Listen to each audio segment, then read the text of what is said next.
Nous sommes les assemblées de l'Éternel, une église de la saine doctrine. Nous vous invitons à nous suivre tous les jours, du lundi au vendredi, des exhortations, l'enseignement qui est donné. Et le samedi, chaque semaine, est consacré à des réponses aux différentes questions que vous nous envoyez. Nos plateformes YouTube, Facebook, Instagram et aussi sur notre site, les assemblées de l'Éternel. À partir de 6 heures juste, heure de Kinshasa, votre humble serviteur, le docteur Jean-Paul Lokadi, ministre de Dieu. Nos salutations à vous tous, très chers bien-aimés, de partout où vous nous suivez. Bonjour et bienvenue à notre programme habituel d'exhortation matinale de ce jour. Programme que nous allons commencer par remercier le Seigneur. Reconnaissons les bienfaits du Tout-Puissant envers nous. L'Éternel est bon et merveilleux envers tout un chacun par la manifestation de ses hauts faits, de sa bonté, de sa protection et de son soutien envers tout un chacun. Voilà pourquoi nous allons le reconnaître et lui présenter toute notre gratitude. Nous allons aussi recommander au Seigneur ce moment que nous allons passer devant sa face. Que l'Éternel Dieu puisse nous diriger en toutes choses. Prions au nom du Seigneur Jésus-Christ. Le Dieu Tout-Puissant. Seigneur, que ton nom soit béni, Seigneur, notre Dieu. Éternel Dieu de toute grâce. Voilà pourquoi nous sommes encore remis va disposer de la bonté s'est manifestée en nous, éternel Dieu. Voilà pourquoi, éternel Dieu, nous sommes réunis encore. Cette faveur que tu nous fais, nous devant ta protection, cette matinée. Nous te sommes tous manifestés envers toi, éternel. Voilà pourquoi, éternel qui ne Dieu, cesse de faire montre de ta la force éternelle de nous présenter encore une fois devant ta face. Je viens devant ta face et dire merci, car éternel de Dieu puissant, c'est par ta bonté que nous avons eu encore la grâce nécessaire à pouvoir nous retrouver devant ta face. Voilà pourquoi je suis béni. Voilà pourquoi je te loue.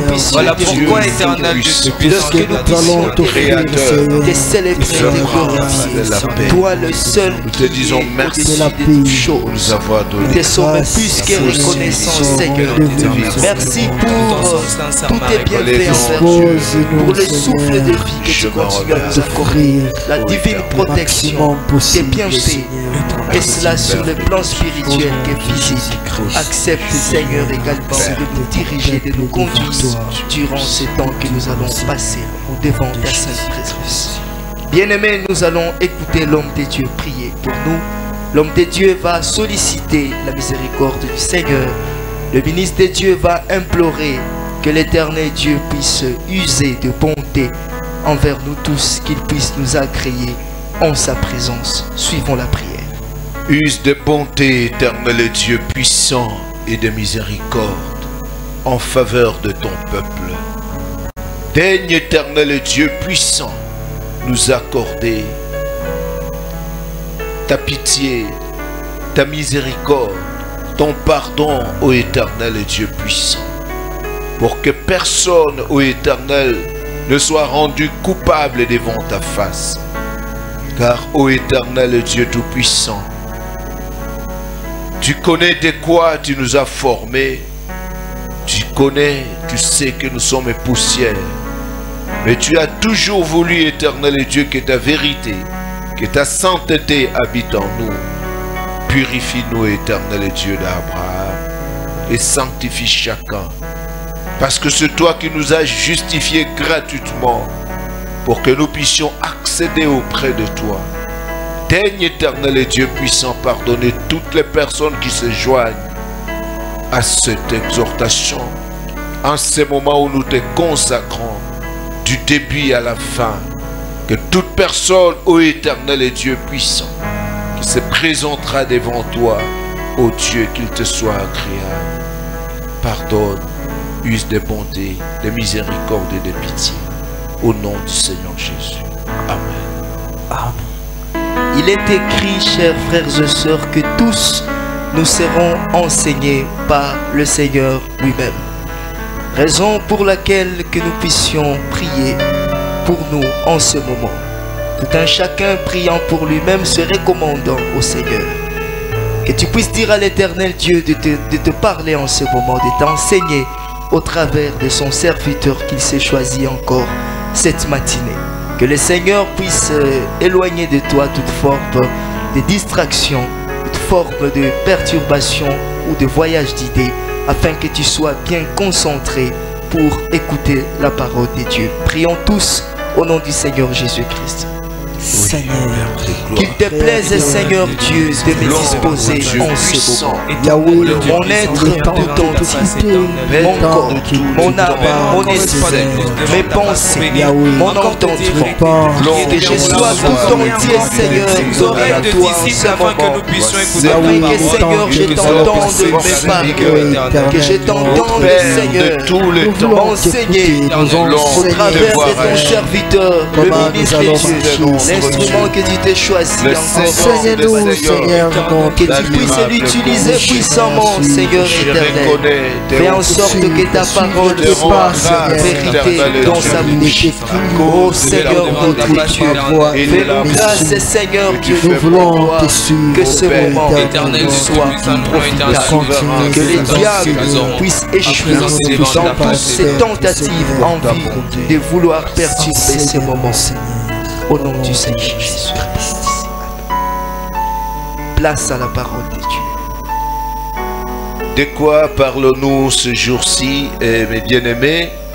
Vous le savez que nous parlons concernant la séparation pour nous montrer qu'il y a des choses avec lesquelles nous devons nous séparer d'une manière absolue ou d'une manière relative. Parce que le Seigneur lui-même a créé cette division, cette séparation. Et il y a des choses que nous devons éloigner de notre parcours. Il y a des choses incompatibles. Et nous avons parlé que la séparation n'a pas commencé avec l'avènement de notre Seigneur Jésus ou avec Moïse, mais c'est depuis le jour de la création, le premier jour de la création, que le Seigneur, dans Genèse chapitre 1er, et à partir chapitre 1er, à partir du 4e verset, si vous voulez remonter un peu, vous pouvez remonter même jusqu'au 2e verset, vous descendez. Vous allez voir lorsque le Seigneur a dit que la lumière soit et la lumière fut. On dit que Dieu, constatant que la lumière était bonne, pour ainsi dire que les ténèbres étaient mauvaises, il a séparé la lumière d'avec les ténèbres. Et il a nommé ces deux éléments différemment. L'un, c'est-à-dire la lumière, a été nommée jour, et l'autre, les ténèbres, ont été nommées nuit. Et depuis ce jour-là, les ténèbres viennent et laissent place à la lumière, et ainsi les jours sont en train de se succéder progressivement. Et le Seigneur n'a fait son œuvre que pendant le jour, depuis le commencement jusqu'à la fin. C'est pourquoi l'apôtre Paul dit, la nuit vient où personne ne peut travailler. Donc selon Dieu, l'œuvre de Dieu, c'est dans la lumière. Et encore, on dit que la nuit est fort avancée. Le jour approche.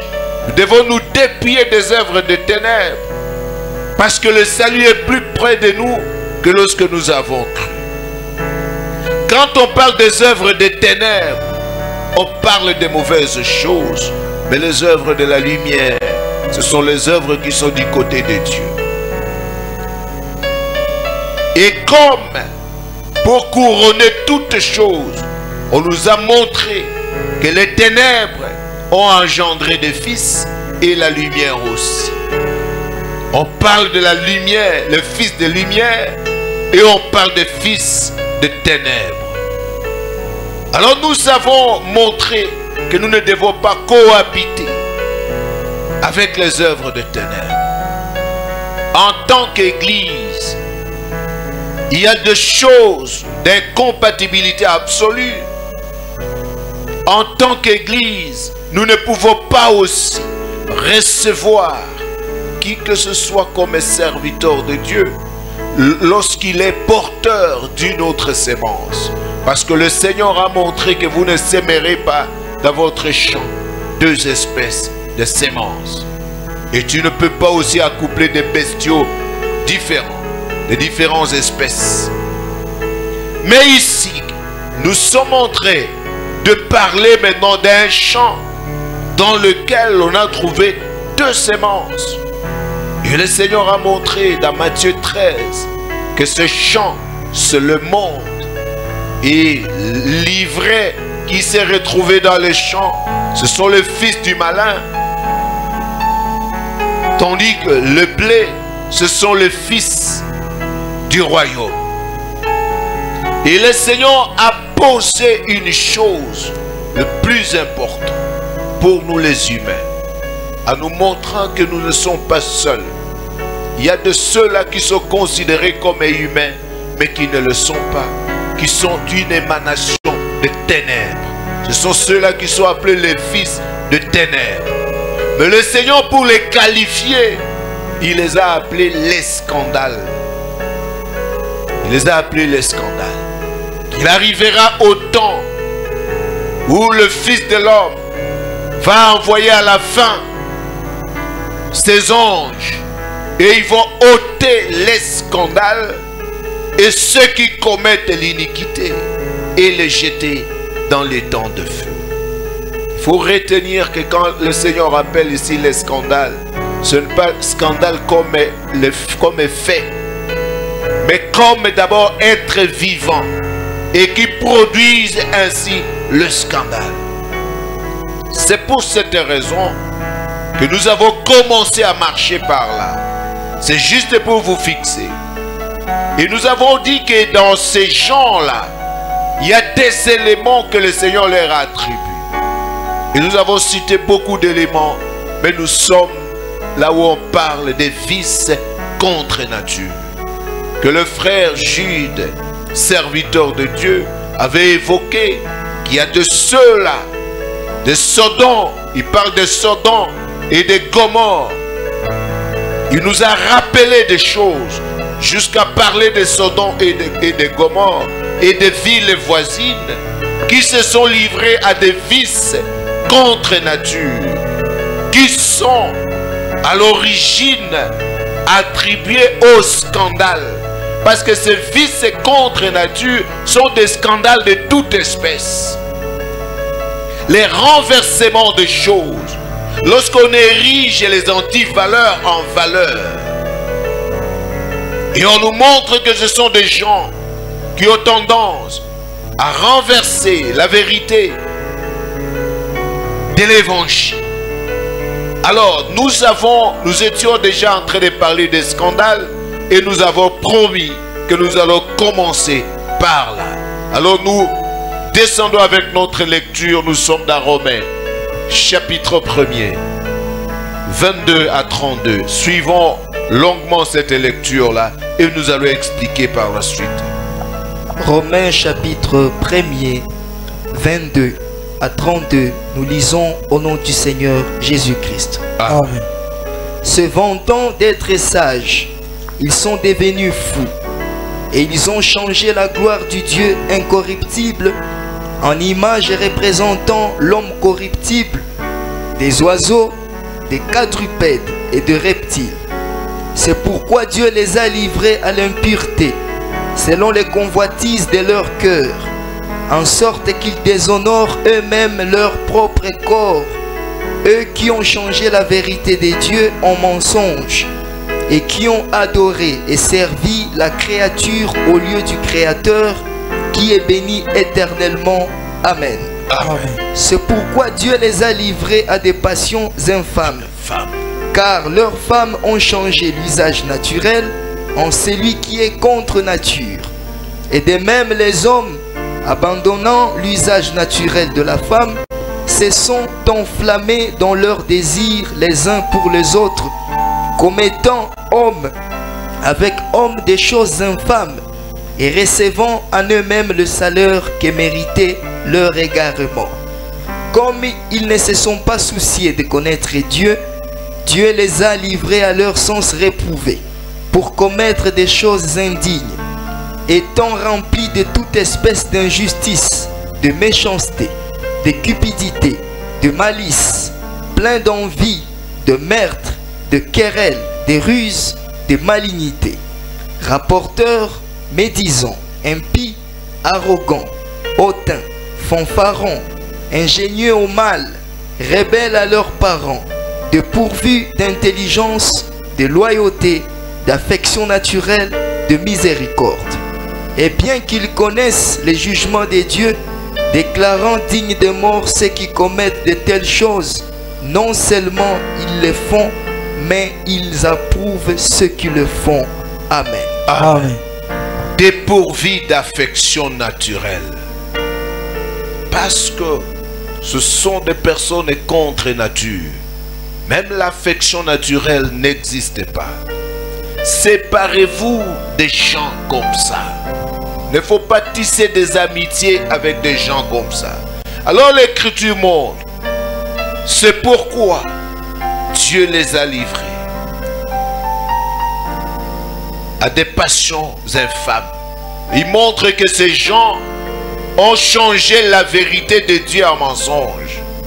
Donc là où Dieu a dit ceci, et ils apportent de lois d'iniquité, ils apportent une version contraire. C'est ce que leur père avait fait depuis Éden. Là où le Seigneur avait dit, le jour où vous mangerez, vous mourrez. Satan est venu dire, vous ne mourrez pas. Et en donnant une version qui était contraire. Et même lorsqu'il est venu s'aimer des humains selon lui, dans ce monde, il a apporté une sémence contraire. On nous montre qu'ils veulent changer la vérité de Dieu en mensonge. Donc, ce qui se passe dans ce monde aujourd'hui, c'est contredire copieusement la parole de Dieu. C'est ce que vous voyez. On nous montre ici que le Seigneur les a livrés à leur sens réprouvé. Alors de même, maintenant les hommes, on dit c'est pourquoi Dieu les a livrés à des passions infâmes, car leurs femmes même ont changé l'usage naturel en celui qui est contre nature. Et de même, les hommes abandonnant l'image, l'usage naturel de la femme, et se sont enflés dans leurs désirs, les uns pour les autres, commettant homme avec homme des choses infâmes et recevant à eux-mêmes les salaires que méritaient leur égarement. Qu'est-ce que nous voyons aujourd'hui? On dit que les femmes ont abandonné l'usage naturel pour aller vers ce qui est contre nature. Une femme commence à avoir des désirs vers une autre femme. Un homme commence à avoir des désirs contre un autre homme. Et le Seigneur qualifie cela ici d'égarement. Ce sont des vices contre nature qui sont flagrants aujourd'hui. Et le monde est en train de voir. Et on parle là-bas au LGBT et même de faux pasteurs affiliés à de telles choses. Non, ce que Dieu a condamné, nous en tant que serviteurs de Dieu, nous allons élever la voix et condamner cette histoire-là. Il est inadmissible qu'un certain groupe d'hommes puisse se lever et imposer à l'humanité une chose qui est contre nature. Aujourd'hui, il n'y a plus de limites. On parlait de LGBT, on parlait lesbiennes, gays et bisexuels, ou tout cela, mais ou de transgenres. Aujourd'hui, on a ajouté d'autres lettres là-bas, si c'est les qui et les i. Et on a ajouté encore le plus pour signifier d'autres genres d'aberration, d'aliénation qui viendront par la suite. Oh, les bisexuels, oh, lui, il est partout, partout.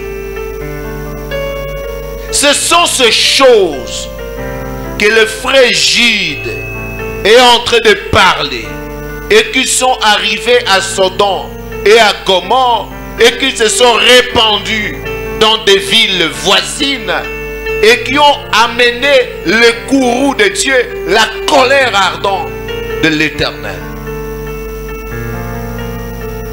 Et cette ardente colère a consumé les gens. Et on dit que c'est une image. Voyons ce que le frère Jude dit. Jude 7. Jude 7e verset, nous lisons au nom du Seigneur Jésus-Christ. Amen. Que Sodome et Gomorrhe et les villes voisines qui se livrèrent comme eux à l'impudicité et à des vices contre nature sont donnés en exemple, subissant la peine d'un feu éternel. Amen. Amen. Sont donnés en exemple, subissant la peine d'un feu éternel. C'est de l'égarement. On dit qu'ils reçoivent le salaire que mérite leur égarement. Il faut éviter des vices contre nature. Il faut éviter des vices contre nature. Ce sont des choses qui sont contraires même à la nature. C'est comme ce que nous avons toujours exhorté, même aux femmes. Vous allez voir les femmes qui utilisent des plantes et tout cela. Mais il va aller prendre les plantes de couleur jaune, de couleur verte. C'est contre nature. Parce que la couleur même des cheveux, la couleur des cheveux, c'est quelle couleur? Pour que vous puissiez aller prendre des choses. Le Seigneur ne s'est jamais imaginé de voir un homme avec couleur de cheveux, de couleur jaune, de couleur si c'est verdâtre, de couleur si c'est ceci, si c'est violet, si c'est... et beaucoup de choses là. Et même ceux qui sont dans le Seigneur se livrent à de telles pratiques. Donc pour toi, comme Dieu a dit que les cheveux sont de telles et de telles couleurs, pour toi, tu dois ajouter. Tu es en train de déclarer la vérité de Dieu et de changer cela en mensonge. Ce n'est pas vrai. Alors l'Écriture montre cela, que les vices contre nature. Ils se sont livrés à l'impudicité et à des vices contre nature. Les histoires ici de sodomie, de ceci, sont venues de Sodome. Voilà pourquoi on appelle cela Sodome. Or il est écrit ce qui est arrivé au temps de Lot arrivera de même au jour du Fils de l'homme. C'est ce que nous sommes en train de voir aujourd'hui. Ouvrez les yeux, peuple de Dieu. Il ne faut pas agir avec légèreté. Aujourd'hui, il y a des gens qui sont là derrière l'argent. Lorsqu'on a l'amour de l'argent, c'est la racine de tous les maux. Il y a de ceux-là qui sont financés par des gens comme ça, pour qu'ils puissent faire la promotion. Ça ne fait pas longtemps que nous avons vu que l'on a érigé un faux pasteur là en ambassadeur LGBT. Et il a dit non, le choix, vous savez. Mais pourquoi tiens-tu la Bible, l'écriture ici à main? Quand le Seigneur avait dit laissez les deux croître ensemble, c'est pour cette raison qu'il n'y aura pas de combat acharné, que l'on n'ira pas attaquer physiquement cette race. Parce que le Seigneur avait dit laissez croître ensemble. Matthieu 13 et 30. Laissez croître ensemble. Matthieu 13, 30. Nous lisons au nom du Seigneur Jésus-Christ. Amen. Laissez croître ensemble l'un et l'autre jusqu'à la moisson. Et à l'époque de la moisson, je dirai aux moissonneurs, Arrachez d'abord l'ivraie et liez-la en gerbe pour la brûler, mais amassez le blé dans mon grenier. Amen. Amen. Le Seigneur avait montré clairement, en punissant les Sodomites et les Gomorrhéens et toutes les villes voisines, à cause de ces vices, on dit qu'il leur avait donné, il nous a donné ces gens-là comme un exemple de feu éternel pour montrer que toute personne qui se livre à des vices contre nature, cette personne-là n'aura pas sa place dans la vie éternelle. Parce qu'il est en train de déclarer la vérité de Dieu, de publier, de changer la vérité de Dieu en mensonge. C'est une contradiction. Dieu dit c'est l'homme qui doit prendre en mariage un homme. Vous vous dites non, même les femmes entre elles, même les hommes, même une seule personne peut être bisexuelle, en même temps il est femme, en même temps il est homme, et on peut toutes ces choses-là. Et les gens passent par des chirurgies, des opérations, et il faut voir quel acharnement. Il faut voir quel acharnement, comme si cela apportait quelque chose de plus. Il faut voir même au niveau des Nations Unies. Oh, la réunion d'urgence des Nations Unies, parce que tel pays a criminalisé l'homosexualité. Mais nous sommes en train de mourir. On est en train d'égorger les gens des années, comme dans notre pays. Où sont les Nations Unies? Où sont des réunions d'urgence? C'est parce que derrière tout cela, c'est le diable. Pas seulement ces histoires-là, il y a aussi des choses que l'Écriture est en train de montrer. Aujourd'hui, et dans ce monde, vous allez entendre des vocables tels que « Oh non, je suis un homme né dans un corps de femme ». Dieu n'a jamais commis d'erreur. Donc en déclarant seulement que non, et je me sens homme dans un corps de femme, ou moi je me sens femme dans un corps d'homme, c'est pour déclarer que le Seigneur Dieu a commis d'erreur. C'est parce que ces gens-là ne sont pas une émanation de Dieu. S'ils se sentent comme ça, ils ont raison. Parce qu'ils ne sont pas humains. Ils sont dans une autre logique. Ils ont des lois différentes de nous. Ils ont la considération de choses différentes de nous. Et quand ils sont hissés, projetés à la tête de l'humanité, comme l'Écriture déclare que mon royaume n'est pas d'ici-bas, et que le Seigneur lui-même a appelé Satan le prince de ce monde, de ténèbres, et le Seigneur nous déclare par là que nous sommes des étrangers et des voyageurs sur la terre. Nous devons comprendre cela, bien-aimés, et pas de légèreté. Tu vas regarder et ton cœur doit s'attrister. Parce qu'on dit que Lot, s'il a été sauvé, c'est parce qu'il mortifiait son âme juste à cause de ce qu'il voyait et ce qu'il entendait de leur conduite criminelle. Mais si toi, frère, tu commences à trouver ces choses que c'est normal, vous savez, c'est l'évolution, il ne faut pas que cela vous fasse de la peine. Ça, c'est la prédication du diable. La prédication du diable. L'Écriture nous montre aujourd'hui des vices contre nature qui sont tellement nombreux. Aujourd'hui, il y a la destruction même de la structure de la famille.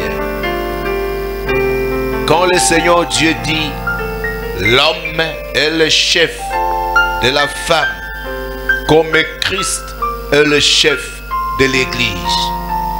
Quand la parole de Dieu déclare que enfants, obéissez à vos parents selon le Seigneur, car cela est bon et agréable. Mais qu'est-ce que nous voyons aujourd'hui? On amène la version de l'égalité homme-femme. D'abord, le fait seulement de dire qu'il y a égalité homme-femme, Donc ça part directement en contradiction avec la parole. 1 Corinthiens 11, le 3e verset. 1 Corinthiens chapitre 11, 3e verset. Nous lisons au nom du Seigneur Jésus-Christ. Amen. Je veux cependant que vous sachiez que Christ est le chef de tout homme, que l'homme est le chef de la femme et que Dieu est le chef de Christ. Amen. Amen. Amen. Éphésiens 5, 22 à 23. Éphésiens chapitre 5, 22 et 23. Nous lisons au nom du Seigneur Jésus-Christ. Amen. Femmes, soyez soumises à vos maris comme au Seigneur. Car le mari est le chef de la femme, comme Christ est le chef de l'Église qui est son corps et dont il est le Sauveur. Amen. Amen. Si nous disons aujourd'hui qu'il y a égalité entre l'homme et la femme, donc Christ aussi, il y a égalité entre l'Église et le Seigneur Jésus. Et c'est très grave. Aujourd'hui, lorsque même l'on enseigne et que quand tu cites là-bas, femmes soyez soumises à vos maris, on dit non, non, non, ça fait très mal dans les cœurs de nos sœurs. Ça fait très mal. Et quand ça commence à te faire mal, donc tu as déjà cru. Tu es déjà contaminé. On ne va pas cesser de le dire. On ne va pas cesser de le dire. C'est ce qui amène beaucoup de problèmes aujourd'hui dans des foyers instables, des foyers déséquilibrés, parce que l'on ne veut plus occuper sa place. Même lorsqu'on peut dire légèrement dans la bouche, bon, l'homme est le chef de la femme. Mais vous allez voir, on cherche toujours des choses. Oh non, malgré. Mais il faut aussi comprendre si être chef, c'est quoi. Parce que l'on ne veut pas entendre parler de cela. À cause des folklore, à cause des émissions, des choses, des conférences et tout cela dans ce monde. Aujourd'hui, c'est ainsi. On invente beaucoup d'expressions. On entend dire des masculinités positives. On entend dire et beaucoup d'expressions qui n'ont jamais existé. Nous sommes à la fin des temps. Tout ce qui est cherché dans le foyer, c'est quoi? Prendre l'enfant, le mettre au-dessus et suivi par la femme et enfin l'homme, si vous n'avez pas des animaux de compagnie. Il y a des endroits là où les chiens ont plus de valeur que l'homme. Il y a les enfants, la femme et puis les animaux de compagnie et puis l'homme. Ça ne passera pas. Parce que le fait seulement d'accepter pareille chose, donc vous cessez d'exister dans la sainte doctrine. Vous cessez d'exister devant le Seigneur. Ça c'est la structure de l'autre côté. Livré. C'est livré. C'est pourquoi ça commence à faire mal. C'est pour cette raison que vous voyez des divorces aujourd'hui. Les foyers avaient une stabilité parce que la hiérarchie était bien établie, parce que chacun respectait sa place. Mais des foyers instables, au lieu de baser aujourd'hui, même lorsque les gens se marient, on a changé le tout. Au lieu de baser le choix sur la conduite, les gens sont en train de baser le choix sur le fond des teints. Sur le fond des teints. Parce qu'on a mis des fonds de teint, on a mis ceci, oh, ceci, sur tel, on a mis beaucoup de choses là-bas. Et maintenant, bon, c'est ça, c'est la beauté. Comme c'est la beauté, ok, à ce moment-là, c'est sur base de ça. Les filles qui se respectent sont considérées aujourd'hui comme des non évolués. ça vient du diable pour décourager tout le monde, pour que tout le monde devienne prostitué. L'Écriture montre bien, quand on dit ici, enfants, obéissez à vos parents. Éphésiens chapitre 6, du 1er au 3e verset. 1er au 3e verset, Éphésiens chapitre 6, nous lisons au nom du Seigneur Jésus-Christ. Amen. Enfants, obéissez à vos parents, selon les seigneurs, car cela est juste. Honore ton père et ta mère. C'est le premier commandement avec une promesse, afin que tu sois heureux et que tu vives longtemps sur la terre. Amen. Amen. Afin que tu sois heureux et que tu vives longtemps sur la terre. Nous avons encore une lecture sur Colossiens chapitre 3, le 21 verset.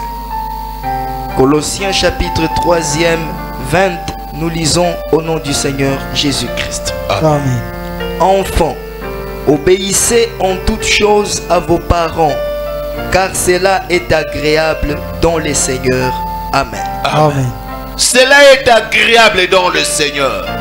Mais l'on fait tout aujourd'hui pour déposséder les parents de leur autorité parentale. On fait tout. Et sous vos yeux. Et vos enfants commencent aussi à considérer les choses de cette façon-là. Lorsque les parents sont rigoureux pour leur montrer le chemin à suivre, et que quand eux ils voient des dessins animés, ils voient des films, dans des films là-bas, là où les enfants n'obéissent pas à leurs parents, là où les enfants résistent à leurs parents, et les parents sont incapables, parce qu'on a mis des lois à côté là-bas, pour dire que non, le parent ne doit pas punir l'enfant, tu ne dois pas tonner sur l'enfant, parce que c'est le traumatisme et psychologique, et ce sont des traumatismes psychologiques, tu ne peux pas fouetter l'enfant, parce que, oh, c'est tout ça. C'est pour déposséder les parents de leur autorité. Pour que vous ne soyez plus parents. Pour que vous ne soyez plus parents. Quand vous regardez des films, vous avez toujours vu que ce sont des femmes qui donnent des gifles aux hommes. Et l'homme reste là en train de regarder. Tout ça, on est en train de vous travailler. Et même les femmes chrétiennes commencent à penser que c'est comme ça que les choses peuvent avancer. Depuis quel jour où l'église peut lever sa main et donner un gifle, donner des gifles au Seigneur Jésus. Il gifle sur le Seigneur. Moi, que tu sois l'ennemi de Dieu. Ceux-là qui ont frappé le Seigneur Jésus, c'est cette race-là. Cette race-là qui n'a égard à personne. Les races, nous allons parler prochainement sur des races. Il y a des races qui sont sur une dimension spirituelle. Là, chez eux, il y a des races, comme aussi parmi les humains, il y a des races. Et c'est comme ça que vous voyez des choses de toute espèce, des vices contre nature. Et on travaille les cœurs des femmes. Et vous voyez aujourd'hui, chaque fois, émission, oh tout cela, oh violence basée sur le genre, oh telle émission, oh la femme et ceci, telle émission, oh la femme et les enfants, oh telle émission. Tout ça, on est en train d'amener les gens vers une logique. Parce que nous arrivons au moment où cette femme-là, qui était assise sur les femmes, que le prophète avait vu, devait être hissée pour être placée entre le ciel et la terre. Ce qui arriva du temps de Lot, ce qui est arrivé au temps de Noé, arrivera de même au jour du Fils de l'homme. Au temps du jardin d'Éden, le diable a compris que lorsqu'il a collaboré avec la femme, il a dominé le monde. Mais avec l'homme, ça ne passe pas. Ça ne passe pas. Alors il faut rentrer au commencement. Nos sœurs, faites très attention. C'est à cause de cela que vous ne pouvez même plus servir à vos époux. Parce que dans votre tête, quand vous voyez dans chaque film là-bas, ce sont les hommes qui viennent servir. Ce sont les hommes qui prennent des nourritures, ils amènent chez leurs femmes qui sont assises là-bas sous des lits. Ils attendent là-bas. Tout ce que vous voyez, tout ce que vous entendez, c'est pour s'aimer quelque chose. N'avez-vous pas constaté la banalisation de la magie? Depuis les dessins animés des enfants, même de 2-3 ans, on parle de la magie comme si c'est d'une valeur, comme d'une puissance ordinaire. Et pourtant, quand l'Écriture parle de la magie, que dit la parole de Dieu? Et c'est ça que même dans vos expressions, on dit, ah, ça c'est magique. Ça c'est magique. On dit, la chose est venue comme par coup de baguette magique. Tu es déjà atteint. Tu commences à comprendre que la magie, c'est l'extraordinaire. Et pourtant, c'est une chose que le Seigneur dit qu'il n'y ait personne qui pratique la magie. Que l'Éternel Dieu vous préserve dans votre langage, dans votre manière de voir les choses, dans la vision du monde. Nous avons un défi à relever. Soyez tous bénis au nom du Seigneur Jésus. Amen.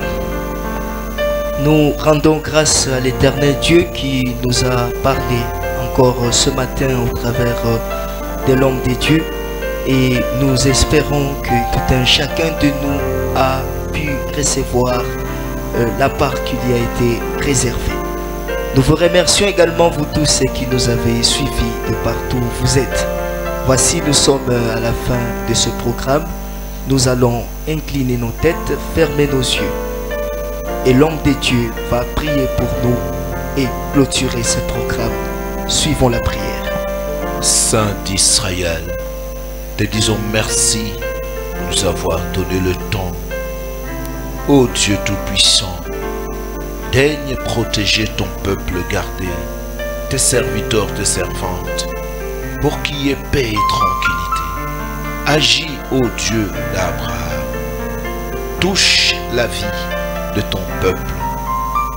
Assiste au Père de gloire pour les préserver contre le mal et contre leurs ennemis. Oui, Père de gloire, nous savons que nous faisons objet des attaques de la part des méchants. Mais tu es Dieu, celui qui nous protège. Agis ainsi à cause de ta bonté. Au nom du Seigneur Jésus. Amen. Amen. Merci beaucoup. Excellente suite de journée et au prochain numéro. Merci.